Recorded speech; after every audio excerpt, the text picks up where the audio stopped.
Buenas tardes. También deseo agradecer al Instituto de Investigaciones Jurídicas, la casa de todos ustedes, que abra espacios para el debate como el que ahora nos convoca. Por otra parte, darle las gracias al doctor Jaime Cárdenas por considerar que yo podría aportarles algo a ustedes asociado al tema de los contratos petroleros. Como abogado, como administrativista, algo que me llama poderosamente la atención es el nexo entre el debate asociado a los contratos petroleros con temas de la economía, de la política, de la globalización. Pero particularmente me impacta que parece ser que estamos en un ciclo en donde el desconocer la historia nos lleva a repetirla. Esa frase que destaca de manera inteligente que la historia es la maestra de la vida parece vincularse de una manera muy fuerte con las decisiones que el Estado mexicano, desde el punto de vista de lo general, y los mexicanos en el contexto de lo particular, hemos tomado en torno a la industria petrolera. ¿Qué es un contrato petrolero? Marcelo Canseco Fuentes dice que son acuerdos de voluntades por los cuales un Estado o una empresa estatal en representación del Estado conviene la realización de actividades de exploración y explotación de hidrocarburos, otorgándole al contratista o titular del derecho de realizar por su cuenta y riesgo la búsqueda y extracción de hidrocarburos en una determinada área. Yo empezaría criticando la definición porque desde el punto de vista del derecho hay dos grandes delimitaciones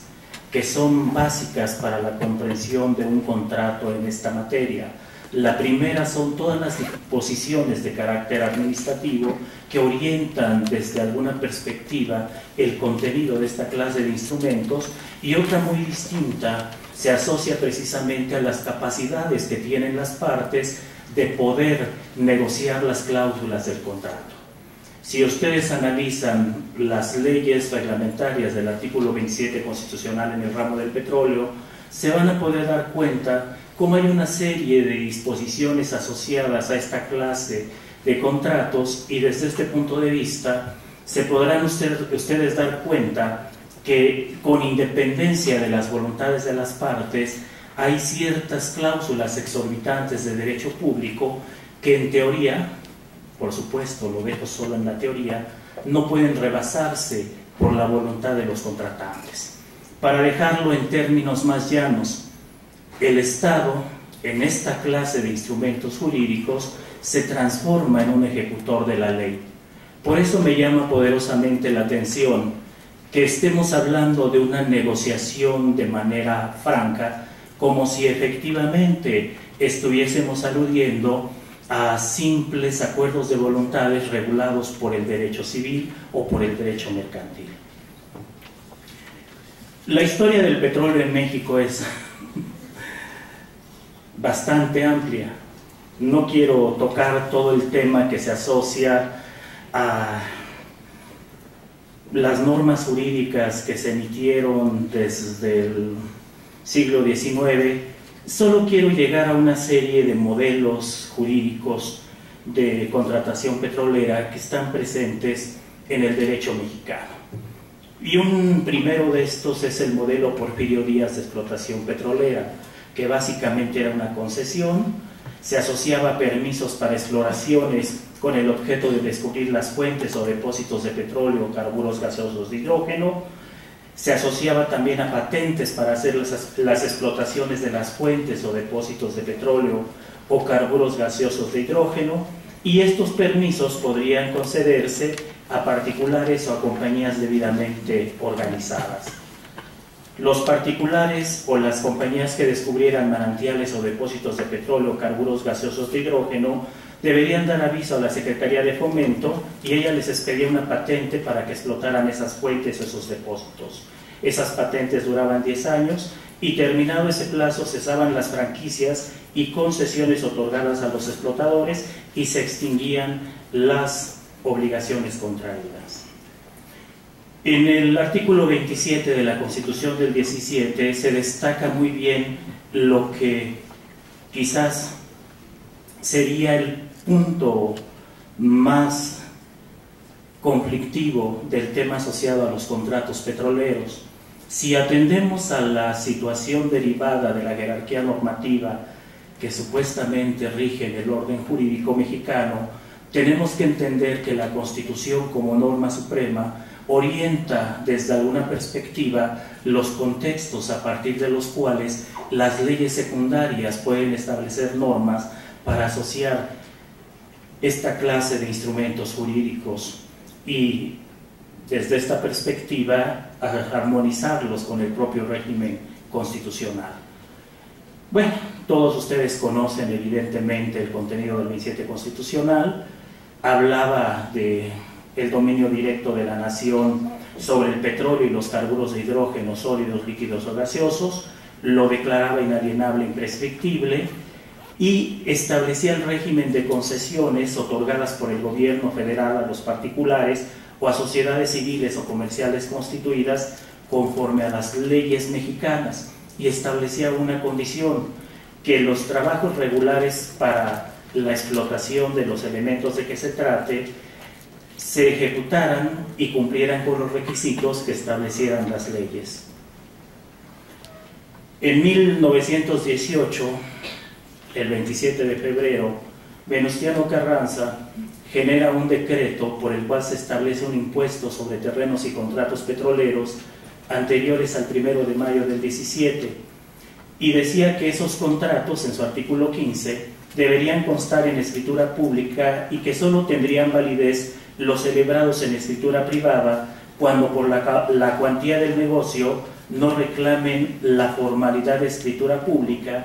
y que por otros medios de prueba indubitables se demuestre que efectivamente se celebraron dichos contratos. Aquí se nos muestra otra característica de esta clase de instrumentos, que es sustantivamente hablando la formalidad. O sea, deben constar por escrito y en alguna medida, como lo acabamos de analizar, y es una constante que se repite a lo largo de la historia, tienen que, al menos de la historia jurídica reciente, para no terminar diciendo una tontería, ¿sí?, deben ser otorgados a través de escritura pública. La ley reglamentaria del artículo 27 constitucional en el ramo del petróleo, promulgada por Plutarco Elías Calles el 26 de diciembre de 1925, reivindicaba, por ejemplo, el dominio directo de la nación sobre toda mezcla natural de carburos de hidrógeno. El dominio directo de la nación decía que era inalienable e imprescriptible. Destacaba que los mexicanos y las sociedades civiles y comerciales constituidas conforme a las leyes mexicanas podían obtener concesiones petroleras, pero agárrense si no están ustedes bien asidos a su asiento. Decía que los extranjeros también podían obtener esto previamente, ¿sí?, cumpliendo con lo prescrito por el artículo 27 de la Constitución Política. Y bueno, regulaba básicamente las concesiones petroleras, las concesiones de exploración, las concesiones de explotación, las concesiones para establecer oleoductos de uso público y de uso privado, las concesiones petroleras en terreno cuyo dominio superficial correspondía a la nación. Y hay una institución que nos cuesta mucho trabajo entender en el derecho público mexicano, que yo acudí en una ocasión a la Secretaría de Comunicaciones y Transportes durante el periodo de gobierno del presidente Calderón, y una funcionaria me decía que no existía en materia de telecomunicaciones, que es la institución de la caducidad. Pero bueno, en el 18 de marzo del 38, pues todos sabemos lo que sucede. Se genera el famoso decreto de expropiación petrolera, y en el artículo primero se declaran expropiados por causa de utilidad pública y a favor de la nación las maquinarias, instalaciones, edificios, oleoductos, refinerías, tanques de almacenamiento, vías de comunicación, carros tanque, estaciones de distribución, embarcaciones y todos los demás bienes muebles e inmuebles que estaban en propiedad de 17 compañías, y se decía que en cuanto sea necesario, a juicio de la Secretaría de Economía Nacional, para el descubrimiento, captación, conducción, almacenamiento, refinación y distribución de los productos de la industria petrolera. El 7 de junio del 38 se crea Petróleos Mexicanos y se destaca claramente en su artículo segundo que el objeto de la organización a que se pondrá el artículo anterior, o sea el primero, será encargarse del manejo de los bienes muebles e inmuebles que por decreto del 18 de marzo último se expropiaron a diversas empresas petroleras. Y bueno, algo que a mí me llamó la atención es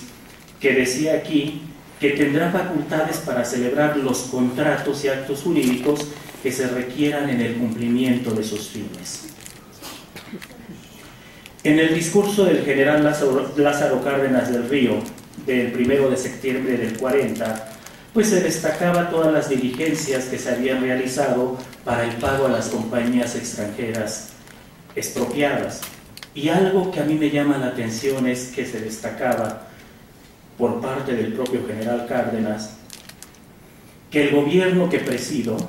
es él quien habla, sin ánimo de trazar normas de futuro, se permite sin embargo consignar que es un afán patriótico de todo el país el que la riqueza rescatada legalmente en condiciones de dificultad política, que no es necesario de nuevo comentar, sea una conquista definitiva para la nación. Y cuando se promueve la reforma al artículo 27 del 9 de noviembre de 1940, para destacar que en materia de petróleo no se expedirían concesiones y que la ley reglamentaria determinaría la forma en que la nación llevaría la explotación de los productos del petróleo y los carburos de hidrógeno sólidos, en su exposición de motivos se dice: la interpretación dominante de los primeros años de vigencia del artículo 27 constitucional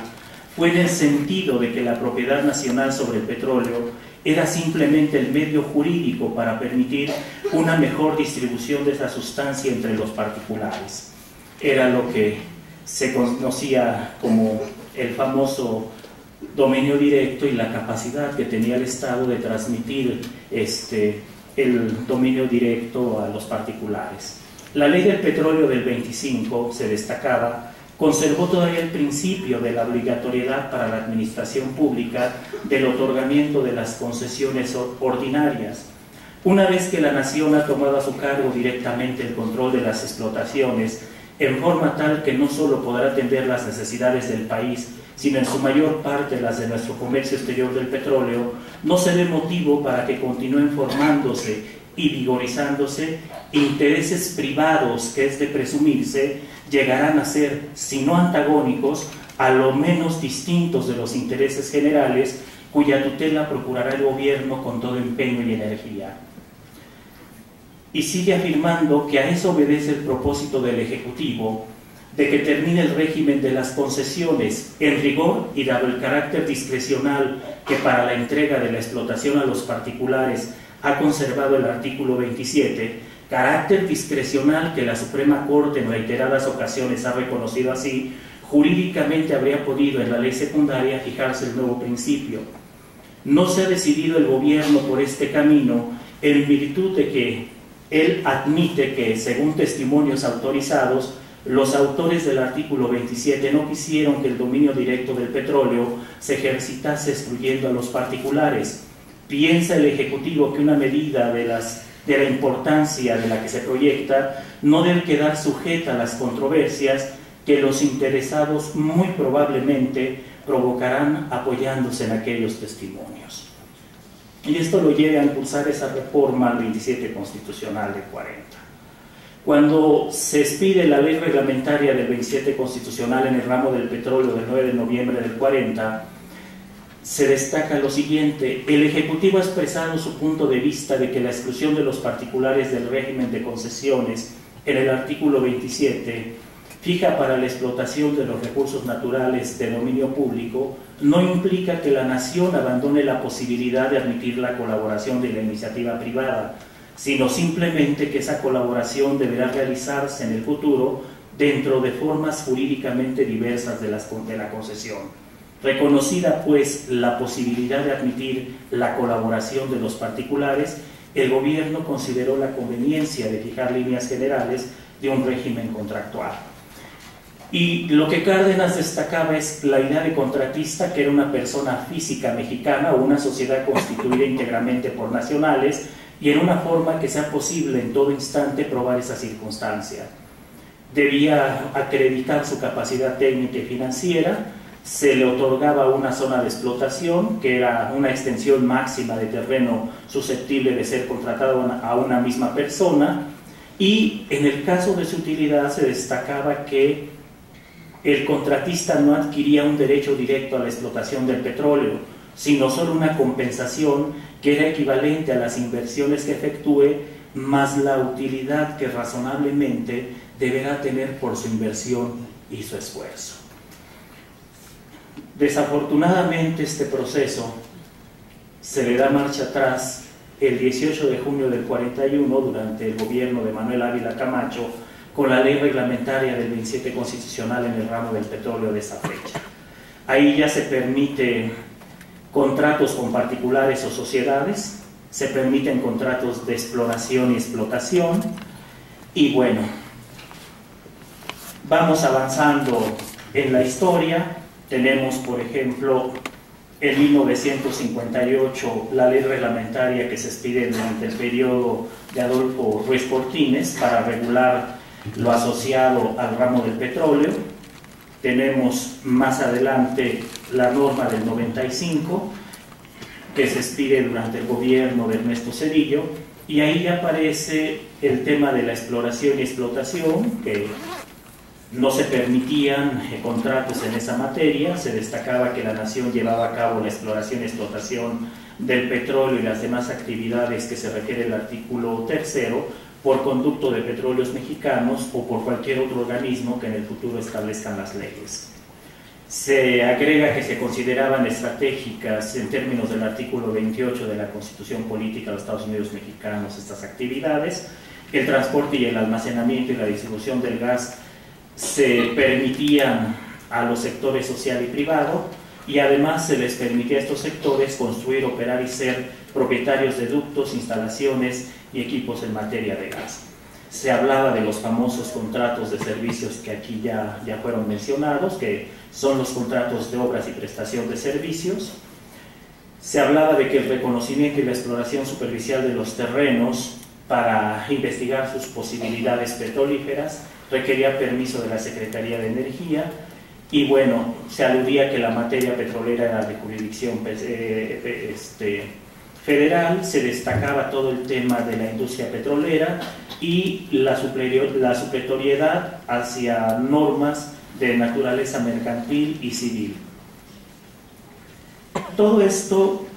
para mí forma parte de un contexto que yo destaco como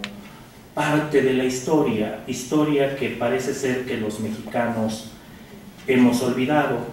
Hay una serie de reformas que se vienen dando después durante los periodos de gobierno de Vicente Fox y de Calderón Hinojosa, que han generado o generaron una infinitud de debates y sobre todo un gran problema sustantivo para el país. El problema de qué sucedía con la renta petrolera, y en particular cómo debería impactar esa renta para nosotros los mexicanos. La Secretaría de Energía, por ejemplo, destaca que esta, como ya se dijo aquí, es la diferencia entre el valor de los hidrocarburos extraídos del subsuelo a precios de mercado internacional, menos los costos de extracción, o dicho de manera más sencilla, es los ingresos menos los costos, de tal manera que la renta petrolera es lo que queda para repartir. Dice que la renta de un yacimiento campo petrolero está determinada por tres variables: el precio al que se vende el petróleo, el volumen de producción y los costos de extracción. A mí me llama la atención algo que me destaca incluso aquí con mayúsculas, que dice que el dueño de la renta petrolera no es Pemex, somos todos los mexicanos. Y eso me llama la atención por lo que implica para efectos prácticos lo que yo veo en una serie de disposiciones administrativas de contratación en materia de adquisiciones, arrendamientos, obras y servicios de las actividades sustantivas de carácter productivo de Petróleos Mexicanos y organismos subsidiarios de 6 de enero de 2010. Hay un tema que es el modelo económico, que no existe en la Ley de Petróleos Mexicanos de 28 de noviembre de 2008, tampoco existe en la reglamentaria del 27 constitucional del ramo del petróleo de 2008, tampoco en el reglamento de la ley reglamentaria del artículo 27 constitucional en el ramo del petróleo. Y me dice que el modelo económico, palabras más, palabras menos, será la base para determinar los alcances de la contratación. En el artículo 54 me destaca que, salvo que exista autorización expresa en el contrato, tomando en consideración el modelo económico, el contrato estipulará las condiciones a que deberá sujetarse la autorización precisamente de modificar su contenido. En el 55 me dice que para efectos de determinar las remuneraciones y el procedimiento para ajustarlas, los organismos descentralizados deberán establecer el modelo económico aplicable para cada contrato. Y estas variables que se consideren para las remuneraciones del contrato deberán de ser medibles, verificables, cuantificables, auditables, etcétera, etcétera. Hasta ahí todo va bien. Dice que las remuneraciones se cubrirán invariablemente en efectivo y en ningún caso se concederán por los servicios que se presten y las obras que se ejecuten propiedad sobre los hidrocarburos, ni se podrán suscribir contratos de producción compartida o contrato alguno que comprometa porcentajes de la producción o del valor de las ventas de hidrocarburos. Sin embargo, más adelante dice que en caso de que se incrementen las reservas o la producción de hidrocarburos, la propiedad de estos no se trasladará al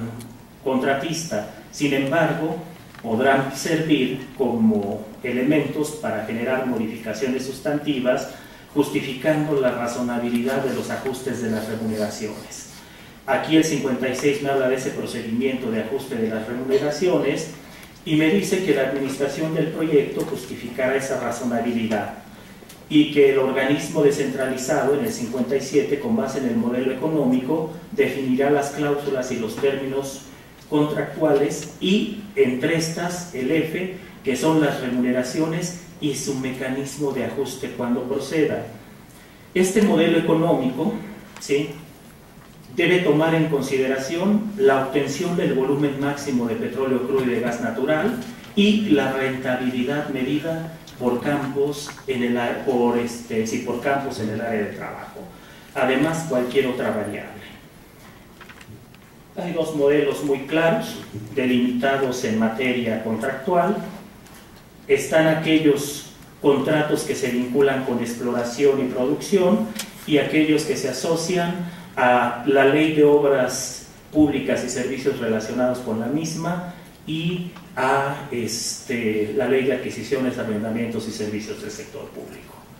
Hay dos regímenes contractuales plenamente delimitados, pero sí quiero destacar tres cosas básicas. Hay una experiencia histórica que nos muestra que no importa lo que plasmemos en la Constitución, las leyes secundarias sustantivamente han sido utilizadas para violar el contenido de la Constitución. Lo segundo, que creo que también es muy trascendente destacar, hay una confiscación de facto de la renta petrolera. La renta petrolera hoy se destina al gasto público, con lo cual es un impuesto indirecto que estamos pagando todos los mexicanos. Y hay un tercer problema que creo que es sustantivo: las contradicciones que existen entre lo que es la ley y el cumplimiento de la ley. Y yo usaría como ejemplo la reforma educativa. Con la reforma educativa nos dicen que va a existir educación de calidad a partir de ahora. Sin embargo, cuando se habló de imponer cargas tributarias a las colegiaturas, muchas personas pusieron el grito al cielo. Yo no veo la congruencia entre la reforma legislativa y las acciones de quienes las proponen,